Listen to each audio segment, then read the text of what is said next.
మక్తల్లో జరిగేటువంటి ఒక సంఘటన కాంగ్రెస్ పార్టీ తన ఒక ఆధిపత్యాన్ని తన ఓడిపోతున్న భయంతో అధికార దుర్వినియోగం చేసి తన ఆధిపత్యాన్ని నిలబెట్టే ప్రయత్నం చేస్తూ ఉంది. ప్రచార సమయంలో కూడా అనేక అరాచకాలు, మంచిర్యాలలో మా క్యాండిడేట్స్ ఇళ్ల మీద రాళ్లు వేయటము, అటాకులు చేయటము, భారతీయ జనతా పార్టీ కార్యకర్తలను బెదిరించి మీ ఇంట్లో గాంజా పెట్టి గాంజా కేసు పెట్టడమని ఇటువంటి ఒక బెదిరింపులతో చాలామందిని వేధించారు. ఎక్కడెక్కడైతే కాంగ్రెస్ ఎమ్మెల్యేలు ఉన్నారో పోలీసులు కూడా వాళ్ళ ఒక మాటలు, వాళ్ళ ఒక సంబంధించినటువంటి ఒక డైరెక్షన్స్ మీదనే పనిచేశారు, నిర్దేశం మీదనే పనిచేశారు.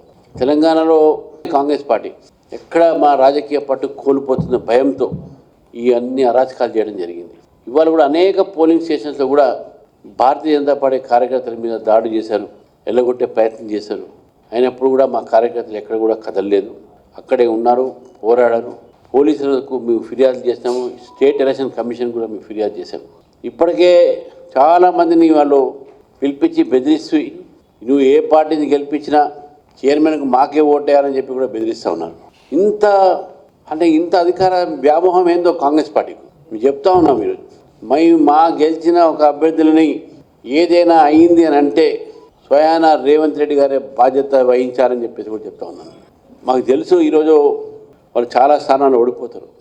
నేను బీఆర్ఎస్ పార్టీ గురించి మాట్లాడదలుచుకోలేదు, ఎందుకంటే ప్రజలు గమనించారు బీఆర్ఎస్ పార్టీ ఎక్కడ కూడా గెలిచే పరిస్థితి కూడా లేదు. కాబట్టి కాంగ్రెస్ పార్టీకి నేను చెప్తా ఉన్నాను, మీ నాయకులు చెప్తా ఉన్నాను, మేము ముఖ్యమంత్రి గారు కూడా నేను చెప్తా ఉన్నాను, ఇది ప్రజాస్వామ్య పోరాటము. మున్సిపల్ ఎన్నికల్లో ప్రజాస్వామ్యాన్ని మీరు రక్షించుకోవాల్సిన అవసరం ఉన్నది.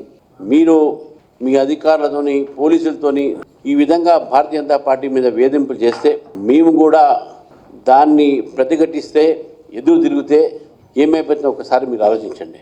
నేను మీ ద్వారా మా కార్యకర్తలకు తెలంగాణ ప్రజలకు నేను ఆశ్వాసన ఇస్తున్నాను. భారతీయ జనతా పార్టీ వారు ఎమ్మటి ఉంటుంది, భయపడకండి, ఆత్మవిశ్వాసంతో ఉండండి. మేము అన్ని రకాలుగా మేము ఆదుకుంటాం. దయచేసి కాంగ్రెస్ పార్టీ వేధింపులకు భయపడి నిన్న మక్తాలో జరిగినటువంటి సంఘటనలు మరి జరగకుండా తెలంగాణ చూడాలి.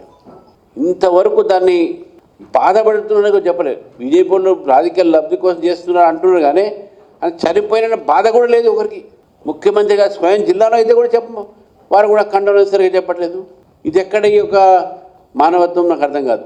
మళ్ళీ ఆయన రాహుల్ గాంధీ మొహబ్బత్కి దుకాణం అంటాడు. ఆయన ఏం దుకాణం పెట్టినా మనకైతే అర్థం కాదు. ఇది మొహబ్బత్కి దుకాణా, వేధింపి చంపడం, ఇది హత్య నేను జరిగింది. కాబట్టే నేను ప్రజలను కోరుతా ఉన్న తెలంగాణ ప్రజల్ని, కాంగ్రెస్ పార్టీ యొక్క వ్యవహారం చూడండి, మీరు నిర్ణయము మీరు భయపడకుండా తీసుకోవాలని చెప్పేసి కూడా ఈ సందర్భంగా కోరుతూ మరొకసారి తెలంగాణ ప్రజలకు నేను ధన్యవాదాలు తెలుపుతున్నాను.